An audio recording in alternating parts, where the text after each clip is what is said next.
Well, hello everybody, and welcome to my first video on this channel. I'm Way2K, and I'm excited to bring some Parkitect gameplay to you. I am brand new to this game. I've watched tons of videos on it, but I'm never ventured out to get it. But I finally have some time to sit down, relax, and play some roller coaster games, so I'm incredibly excited. I grew up playing tons of Roller Coaster Tycoon 1, 2, 3.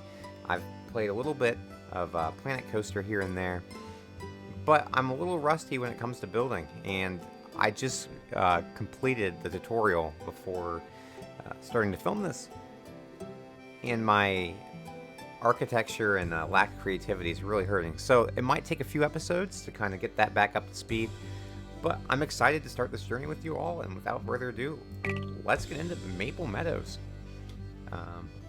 This is the first scenario that I'll be playing, and it has, I think, one mandatory requirement. That is, you have to get at least 200 guests in your park, which I would imagine is probably not too bad. I don't know how much money you start off with, or if you have any rides in the park. I do not know, but there's also an optional goal, which is complete all non-optional goals by the end of December year 1. I don't see any other optional goals, so maybe that is somewhere inside the tutorial that we can take a look for. The other thing I just saw was that there is a start multiplayer option, which I would love to try out at some point in time. So maybe further along down the line, if I'm going to get better at building and stuff, we can start doing the multiplayer and have a really fun time with that. But without further ado, let's get into it. So I may have been a bit naive thinking that I could go and do commentary over a full playthrough of a level, but obviously that was not possible as the content was almost 2.5 hours. So instead, we're going to go back to the basics and start with a good old time lapse. And hopefully that's okay. If we want to change the formats for a later episode, you can let me know. But right now, I decided, it took a little bit of thought, but I want to do something like a main street, and the one pathway was just not cutting it. And after a few failed attempts of trying to learn how to do the terraforming, I finally got it in, and I wanted to add like a little water feature. So the closest parks to me are actually Kings Island and Cedar Point, and I took pretty heavy inspiration from Kings Island for this. They actually just renovated, and because of COVID, I was not able to go and see the renovation to the fountains.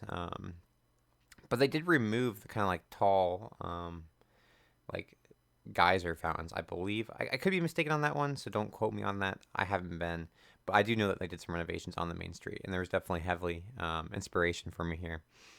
But since this was my first time playing, it took quite a long time to like really figure out the controls. I know they're mostly intuitive, but it was something that just took me a while, and I would constantly be pressing like the Q and E to like spin a component, which actually just spins the world, so that wasn't very helpful.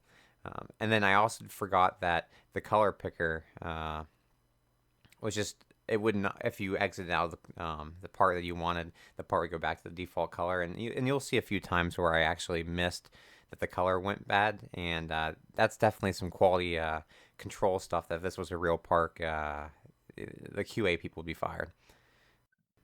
Another thing that I actually will go back and fix here in the later part is that I forgot there were employee paths to get back, and so I realized that the people were walking back and seeing all of the behind the scenes stuff, which in Parkitect is obviously a no-no. So that is something that will get fixed as well.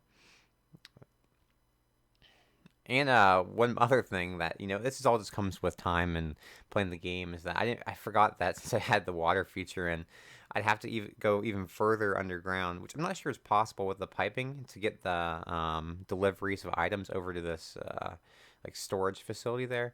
And so I had to go all the way around and spend extra money there. Which spending extra money seems to be my forte, because I spent $1,000 fixing the ground that I messed up. Unfortunately, in real life, there's not really a Control-Z button. Another fun part about the building process, for me anyways, was that I did not realize, I should have realized, it should have been pretty obvious, that the parts in Parkitect aren't all fully unlocked. This is my first time looking through the part list at all. I have not looked at it before. And so I thought that there would be more horizontal like beams or things I could put on, and I was definitely lacking a significant amount of that. I need to go see what other people use for their horizontal cross sections, because There's definitely like a lot of like missing transitions in the buildings that I wish I could have done differently next time. But hey, this is my first time building in probably 6 months in a video game. So my my architecture skills, like I said earlier, are still need to be developed. And that's actually another fun thing. If you look there at some of those pillars on the German pretzel building, which is what I was trying to come up with, that was about the highest amount of creativity I had at the time. I didn't realize that there's actually a hotkey to lock it to the grid, and then once I figured that out, building became significantly easier. I wish I would have known that before, and not trying to like actually precisely match up where on the horizontal axis those pillars were starting. I did take, like I said, a lot of inspiration from not only Kings Island and Cedar Point's main streets, but I would have to say that probably most main streets and parks are about the same. But the different color buildings, I really want to have a blue one, which I do kind of start at towards the end of the episode, but I don't really get very far. It was kind of hard to tell if I should keep building after we did complete the milestones, which again was I think 200 people was how many people we need to get in the park, and that was the only milestone. And I would imagine that the park had to not be shut down, and if we would have kept going into building, we might have, because my finances were not very good, and I'm not sure why that was, because I think at the end I was like positive on both like park operations as well as like roller coaster prices and food. I would need to go back and look, but I think that sounds right. So going forward on these episodes, I really have to work on my financing, because obviously this was the first level, and they gave you an extraordinary amount of money that normally I would imagine you would probably not be able to have.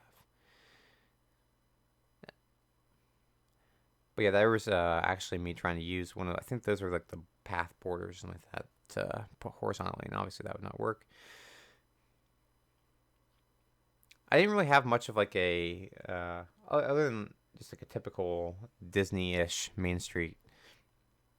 Any really like ideas for the buildings to be? I wanted to have some sort of clock tower here, and I figured that'd be a good way to hide the kind of depot, but there was no clock faces, and my creativity was severely lacking to make a clock out of nothing. And I believe, if I'm not mistaken here, that the tower actually got left kind of in this format. I did try to add a few more parts to it to make it look more complete, but at the end of the day, there's a lot of things that still need work. The greenery that I actually put in here helped a lot. The little shrubs and different bushes, and also like the little accents of the brick walls. But overall, it's something that definitely is going to need some improvement going forward, especially the front of the shops. My original goal was like cover those up, but I never really found the parts that could do so, so I just kind of left it. Again, quality control would be called, and they would not be happy with the end result. The other thing that was really interesting was how the grid works. So you can actually subdivide the grid, which you'll see me doing here with the windows. I tried playing with it for way too long to try to get the flower boxes to match up perfectly in sync with the windows. At the end of the day, the right one did, and the left one didn't, but it was good enough for me, so I just let it go. And now I believe I'm putting in what is one of my favorite rides, and sometimes it's called a scrambler, sometimes it's called a twister, depending on which park you're at, Six Flags or Kings Island, or I guess Cedar Fair rather. But it is one of my favorite rides. It's one of the first things I ride when I go to the park, and I know it's kind of lame. Most people are going to go for the big rides. I'm actually afraid of heights, which is funny, being a roller coaster enthusiast, but that's just how it is. So I will ride. I'm hesitant to say most things, because there are a lot of things that I will not ride, but I try to expand my horizons and ride one more thing than I did the last time I was at the park. I can do inversions pretty well. That's why Maverick's one of my favorite rides, because it's low to the ground and fast. I love going fast, and inversions really don't scare me. But the heights, I cannot do it. I hate the feeling of your stomach dropping out. And a lot of people love that. That's the reason why they go on Millennium Force and things of that nature. But not me. That is the one thing I try to avoid. And now finally, after I think what we're at, I think 10 minutes in this video now, we're going to get to our first ride, and it's the kiddie coaster. So I think that there's a Gerlocker, or Gerslauer actually, sorry, Gerslauer, I completely butchered that ride, and then, which is the spinning coaster, and this kiddie one. So I didn't realize at the time what the Gerslauer was.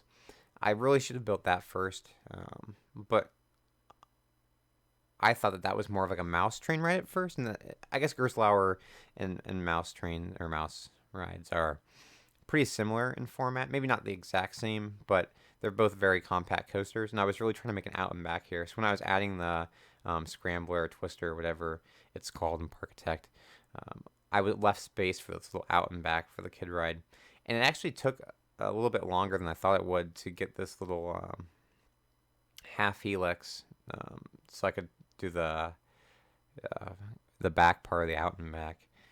But eventually I did get it. But like I said, I wish I would have just done the Gerstlauer first, because this ride was a pain in my neck. Every single time I turned away or tried to focus on something else, it broke down. And at the end of the day, it was my fault. I tried adding some banking to that curve where it curves underneath the first lift hill, but the banking did not help. For some reason, the curve was just too sharp coming down from that small little bunny hill. I mean, it's only, I think, 3 meters up, so I would imagine that you're not going too fast after. I mean, I guess the helix might speed you up a little bit, but the highest point you ever get is like 4 and like 3/4 of a meter, I believe. So I can't imagine that you have much momentum coming off the coaster. I guess it depends on how much weight, but apparently it was enough to break the ride almost every single time it went off. So you'll see me throughout the course of trying to go do other fun things in the park come back to fix the broken ride. And I did end up actually changing the color scheme to like a red and black, which I think I probably should have just left it yellow and blue because it looks more like a classic ride, and the red and black didn't end up doing anything spectacular. I guess that's another thing I could have done was change the Q pass too. So going forward, color schemes for rides is something that I definitely need to work on.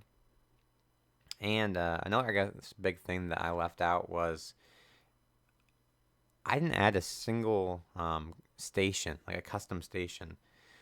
That's something that I've really never been good at designing. And then there you can see actually there's the broken coaster that kept crashing. And I'm not sure if it's here, if it's a little bit later when I actually go back and fix it.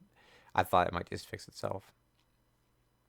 But yeah, going back to the stations, station building is just not something that I have ever been good at. And maybe next episode I will try to exclusively focus on building a station. So not that I won't build anything else, but I will try to make a decent station. I don't know how transfer tracks work with this game either. I guess you could put a second ride for a transfer track, and maybe that would be like ample enough. I guess that's something that I can try to do. I do love when I'm watching different coaster building videos and they add those little details. It's something that I really enjoy. And then when you go to a real park and see it all firsthand, it's pretty fun. And here we go. I think this is where I finally get fed up. And so I just make the angle of the turn a little bit less. And although it has like a really kind of like quick jump back up the station, which I didn't like, there was like no way I could have fixed that and still fit it in that small little format. And so I just kind of accepted it. And at the end of the day, it still works, so it's fine. The other thing I didn't realize was that you can get some trees kind of close together, but, and maybe this is just a lack of playing, but I have to figure out like what stuff you can like force next to each other. It looks like the bushes you can force right next to the trees, but like some of the bigger trees, if you place them down, will just make the other ones disappear, which actually happened with one of the little bushes there, and that's why I threw a birch tree down. And I believe after this I get started with the Gerstlauer.